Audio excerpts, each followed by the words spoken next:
మీరు కాలేజ్‌కి వెళ్ళలేదా? వెళ్ళినా మీకు ఇంపార్టెంట్ క్వెషన్స్ చెప్పేవారు లేరా? అయితే ఈ వీడియో మీకోసమే. ఈ వీడియోలో మీరు ఏ సబ్జెక్ట్‌కైనా ఈజీగా ఇంపార్టెంట్ క్వెషన్స్ ఎలా కనిపెట్టాలో చెప్తాను.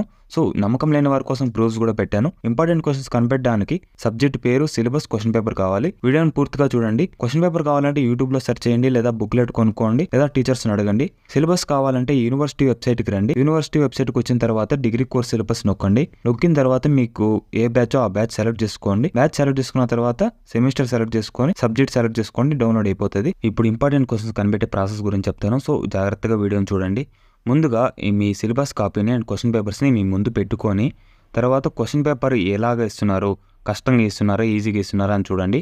ఈజీగా ఇస్తే ఈజీ క్వెషన్స్ ప్రిఫరెన్స్ ఇవ్వండి. కష్టంగా ఇస్తే కష్టమైన క్వెషన్స్‌కి ప్రిఫరెన్స్ ఇవ్వండి.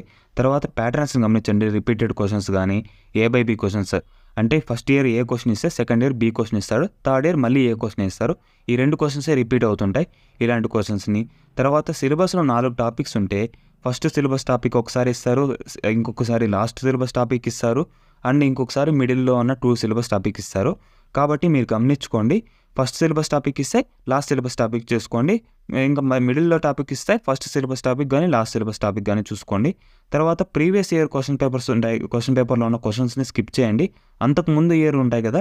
ఆ క్వెషన్ పేపర్‌లో ఉన్న క్వెషన్స్‌కి ప్రిఫరెన్స్ ఇవ్వండి. ఎందుకంటే ఆ పేపర్ నుంచి మనకు క్వెషన్స్ వస్తాయి అంతేగాని అండ్ ప్రీవియస్ ఇయర్‌లో వచ్చిన రిపీటెడ్ క్వెషన్స్‌ని మాత్రము మీరు మిస్ చేసుకోకుండా ఆ రిపీటెడ్ క్వెషన్స్‌ని మైండ్‌లో పెట్టుకొని ఆ రిపీటెడ్ క్వెషన్స్ కూడా రాసుకోండి. తర్వాత మెయిన్ కాన్సెప్ట్స్ సిలబస్‌లో ఉన్న మెయిన్ కాన్సెప్ట్‌ని రాసుకుంటే అక్కడే మీకు సగం ఇంపార్టెంట్ క్వెషన్స్ వస్తాయి కాబట్టి మెయిన్ కాన్సెప్ట్స్‌ని రాసుకోండి. తర్వాత ఆ మెయిన్ కాన్సెప్ట్ సంబంధించిన క్వెషన్స్ ఏమన్నా ఉన్నాయేమో చూడండి. తర్వాత ఇప్పుడు నేను చెప్పే 4 క్వెషన్స్‌కి ప్రిఫరెన్స్ ఎక్కువ ఇవ్వండి. ఫీచర్స్ గానీ, అడ్వాంటేజెస్, డిసడ్వాంటేజెస్ గానీ, క్యారెక్టరిస్టిక్స్ గానీ, డిఫరెన్సెస్ గానీ ఈ క్వెషన్స్‌కి ప్రిఫరెన్స్ ఎక్కువ ఇవ్వండి. అవే ఎక్కువ వచ్చే ఛాన్స్ ఉంది. మీరు ఎప్పుడు ఎస్ఏ క్వెషన్స్‌కి ప్రిఫరెన్స్ ఇవ్వండి. ఎందుకంటే షార్ట్ ఆన్సర్స్ ఎప్పుడు ఆ ఎస్ఏ క్వెషన్స్‌లో ఉన్న సైడ్ హెడ్డింగ్స్ నుంచినే వస్తాయి.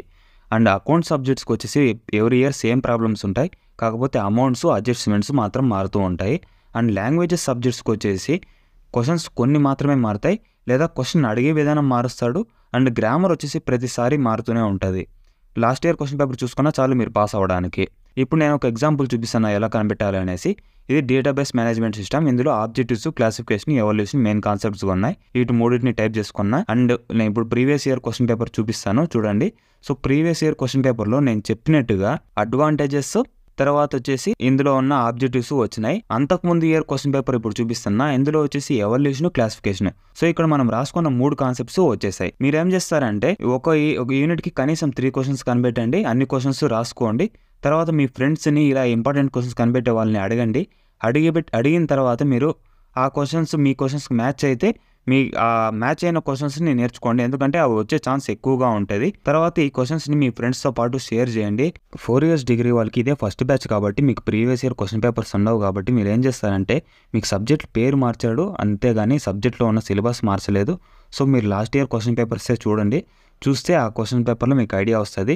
మీరు కూడా అడ్వాంటేజెస్, డిసడ్వాంటేజెస్, ఫీచర్స్, క్యారెక్టరిస్టిక్స్ ఇలాంటి క్వెషన్స్‌కి ప్రిఫరెన్స్ ఇవ్వండి. సో, నమ్మని వారికి కోసం ప్రూఫ్ వచ్చేసి నేను డిసెంబర్ 6 నేను రాసుకున్నది ఫోటో తీసుకున్నా. ఆ డేట్ కూడా చూసుకోండి.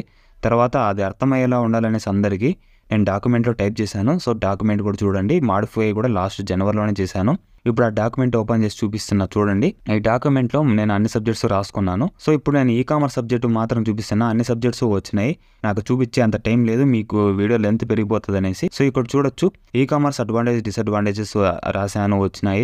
తర్వాత డిఫరెన్సెస్ రాసుకున్నా వచ్చినాయి. ఆర్కిటెక్చర్ రాసిన ఆర్కిటెక్చర్ వచ్చింది. తర్వాత బిజినెస్ మోడల్స్ రాశాను అది వచ్చింది. తర్వాత ఎలక్ట్రానిక్ పేమెంట్ సిస్టమ్ వచ్చింది. ఇంకా డిజిటల్ ఎకనామీ వచ్చేసి 5 మార్క్స్‌లో వచ్చింది. సో, చూడొచ్చు. సో, ఈ ఎగ్జామ్‌లో 5 క్వెషన్స్ రాయాల్సి ఉంటే 5 క్వెషన్స్ నేను గెస్ చేసినవి వచ్చినాయి. సో, ఇలా మీరు కూడా గెస్ చేయండి. ఖచ్చితంగా మీరు గెస్ చేసిన క్వెషన్స్ కూడా వస్తాయి. సో, నేను చెప్పింది అర్థం కాకుంటే మళ్ళీ వీడియోని చూడండి. ఇంకేదైనా డౌట్ ఉంటే కామెంట్ చేయండి. సో, మీరు సబ్స్క్రైబ్ చేసుకోకపోయినా పర్లేదు. వీడియోని వీలైనంత మందికి షేర్ చేయండి అండ్ లైక్ చేయండి. సో, ఇంకేదైనా వీడియో సజెషన్ ఇవ్వాలనుకుంటే కామెంట్ చేయండి.